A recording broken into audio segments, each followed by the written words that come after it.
কালারটা কি সুন্দর, না না কালারটা কি সুন্দর এসেছে। আর মাংসটা পুরো রেডিও হয়ে গেছে, সুন্দর সেদ্ধ হয়ে গেছে। আর এই গরম মশলা আর ধনেপাতা দিয়ে কারণ আপাতত গ্যাসটা অফ করা আছে, একদম রেডি হাঁস মাংস। আজকে কি রান্না হচ্ছে তোমাদের সাথে একটু শেয়ার করি। আজকে হচ্ছে এটা হাঁসের মাংস, মাংসটা রান্না হবে আজকে হাঁসের মাংস। তো চলো হাঁসের মাংসটা কিভাবে বানানো হচ্ছে সেটা পুরো ভিডিওটা দেখাই।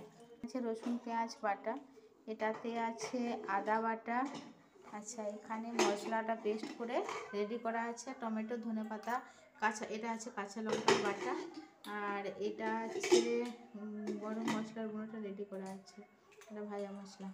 তো চলো রান্নাটা কীভাবে হয় তোমাদেরকে পরে দেখাচ্ছি। এখন কী দেওয়া হয়েছে, সরষের তেল গরম হওয়ার পরে পেঁয়াজ আর রসুনটা এখন কষানো চলছে। আর মাংসটা এইখানে কুকারে সিটি দেওয়া আছে, তো এখন মশলাটা কষানো হোক, তারপরে আবার আসছি পরের রান্নাটা দেখানোর জন্য। মশলাটা মোটামুটি কষানো হয়ে গেছে, তেল ছাড়তে শুরু করে দিয়েছে।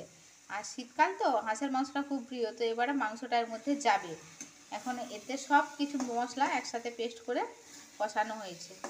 মাংসটা দেয়া হয়ে গেছে, মশলা কষানো কমপ্লিট। এবারে মাংসটা দিয়ে আবার এখন কষানো হবে মোটামুটি 40 মিনিট, যতক্ষণ না এই জলটা মাংসের মধ্যে মিক্সড হচ্ছে, যতক্ষণ না মাংসটা একদম পুরো পেস্ট হয়ে যাচ্ছে মশলার সাথে, ততক্ষণ অবধি মোটামুটি এখন কষানো চলুক। হাঁস মাংস রান্না করতেও বেশ ভালো লাগে আর খেতেও ভালো লাগে, শীতকালে স্পেশালি খুব ভালো খাবার এটা। সেই জন্য এখন আপাতত হাঁসের মাংস রান্না হচ্ছে, আজকে রাত্রিবেলা খাওয়া হবে।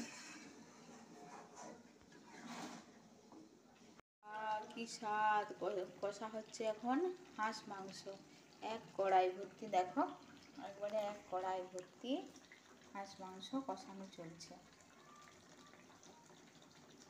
দারুণ টেস্টি। আর কালারটাও সেরকম এসেছে রান্নার, খেতে তো একদম অপূর্ব অসাধারণ লাগবে। এখন হাঁস মাংস কষানো হচ্ছে।